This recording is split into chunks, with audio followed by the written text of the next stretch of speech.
Recently in Australia, over 2,000 people were protesting the new lockdown measures and the vaccine mandates in the country. And we'll play the video first. Wow! Fuck, they're throwing shit at the coppers. Look at that!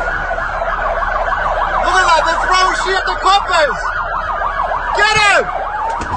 Whoa!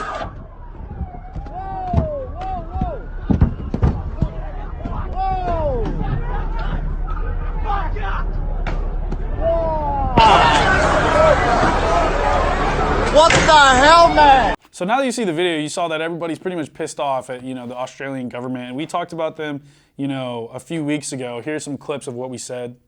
It's a country of 25 million people, and I think to this day they've had around 53,000 entire COVID cases. So a really, really small percentage of the people got sick there. They decided to take a really drastic measure by forcing people into their homes to prevent the spread of COVID. A positive case at Greystanes, police in full PPE. As they break the news to Gabriel Chalu, he's off to a health hotel. I went and got tested for peace of mind, didn't get a text message that I'm positive or negative, and about a week after I've got police calling me, so I don't know, maybe it's a mix-up. Confused but happy to comply, the concreter heads off for an indefinite stay. All good? Thank you. Beautiful, you're right. Another thing that they did is because there were dogs going to a shelter, they killed, I think it was like 15 plus dogs. And so 60 people have already been arrested because of this.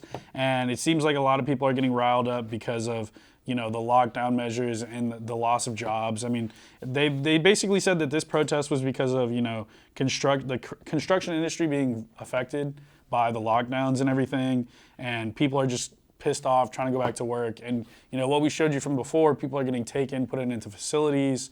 They're forced to stay in their homes. The military is, roaming the streets, making sure everybody stays where they're supposed to be. And it's just authoritarianism, like, in all honesty. You give the government power, they will not give it up willingly. Like, that's usually what happens because of the type of people that run for government and shit. So, I mean, it doesn't surprise me, but it's not a good thing either. You know what I mean? Exactly. Again, I understand, the whole urgency with COVID and, you want to get people vaccinated. But as we talked in the video before, it's a very minuscule part of their entire population that's actually sick. And almost half of their population is already vaccinated. So it's like you're literally forcing people into their homes, making them lose jobs, destroying businesses. And now you see the reactions of people just openly protesting now, literally destroying police cars. Well, it turned into a full-out riot. Exactly. And because, the government over there is becoming authoritarianism. And again, you can't just say that, it's COVID, they need to do things like this. At the end of the day, if you let the government walk over you in any instance of whatever it may be, they'll look at it and be like, oh, well, we can do this again in the future. Yep. I mean, shit. Even folks out here in the U.S. have been getting riled up. Dude, I saw an article today about how BLM thinks the vaccine mandate is racist.